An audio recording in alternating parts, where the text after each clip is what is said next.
Thank you for joining us this evening. We were supposed to interview astronomer Abigail Hours, but she actually had to go away to New York for a conference this weekend.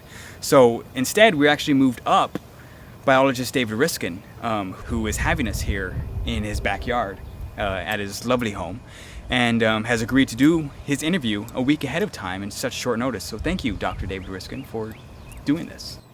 It's a pleasure to have you here. Before we begin, you wanted to give a brief statement on the conducton epidemic, correct? Yes. Specifically brain amoebas. These are parasitic things, or? 6 forms parasitic to humans. Entamoeba histolytica is the greatest.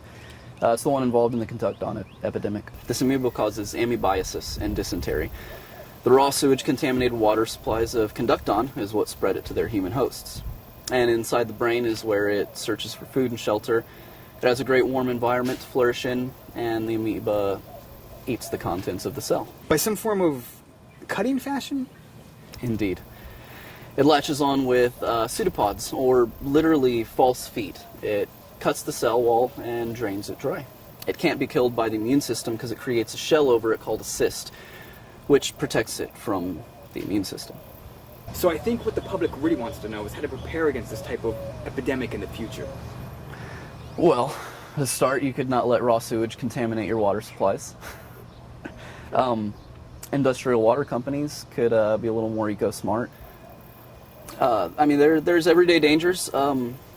People like to go swimming in lakes, and lakes is where the amoeba flourishes. It protects itself with a cyst, and when the water is warm enough, it protrudes, divides, feasts, and some little kid comes by, it floats up his nose, attaches to his brain, and basically the same thing that happened in conducton. It holds the brain hostage. I'd say use nose plugs. I'm sure we can all do that. Everyone will agree. So you're here to discuss with us today the Perpetual War out in the Middle East. That I am. It's been a favorite topic of the media since it went MIA a few weeks ago. Is it dangerous? Of course it is. It was genetically engineered to be a sentient killing machine. But remember, it's sentient. All we have here is a case of the PW has thought about its purpose and it rejected it. And that's what you believe?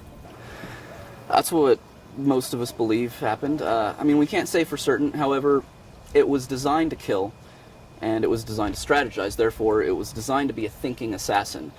And most importantly, it was designed to think.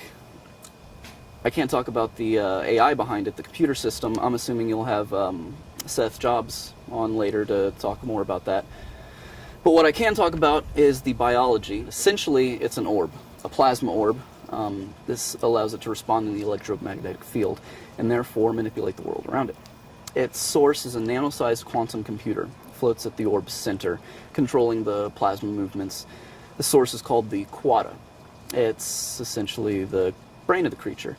It thinks faster than you or I do. It strategizes quicker and more accurately, and in a way, it predicts the future by shifting through probabilities and deciding which of these probabilities is more likely to occur in the real world. It calculates probabilities of probabilities, if you will. The Perpetual War. By the way, is a name I despise. Why is that? It's what the military calls it. It's a living thing, remember. I more preferred the name like Bob, or Kathy, or Jamie. Jamie is one I liked. It's a good unisex name. But they called it the Perpetual War, or even the Perpetual War Machine, based off of some dumbass joke that one of them made about being able to have perpetual wars with beings like this, essentially every country sending one out at random and fighting wars forever. It's a ridiculous joke, and it's not funny. More terrifying, if anything. So it's your belief that the Perpetual War, or Jamie, is loose in the Middle East because it's refused to fight? Indeed.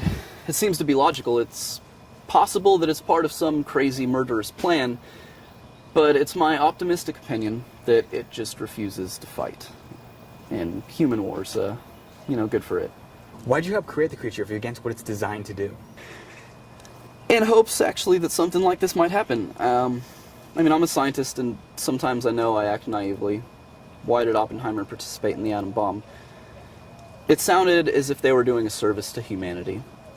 And really it was a challenge. For me, mostly it was the challenge of creating a creature that was nothing like us fleshies.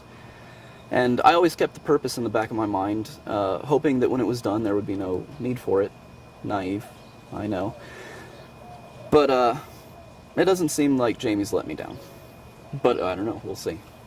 Indeed, we will see. Well, thank you, Dr. David Riskin, for allowing us to come to your home and interview you on such short notice. Absolutely. It was a pleasure having you here. And I'm sure the viewers enjoyed it at home. Back to you, Waylon and Jenkins. This concludes our broadcast of Midnight Axxess tonight. Thank you for tuning in, and enjoy the rest of your midnight.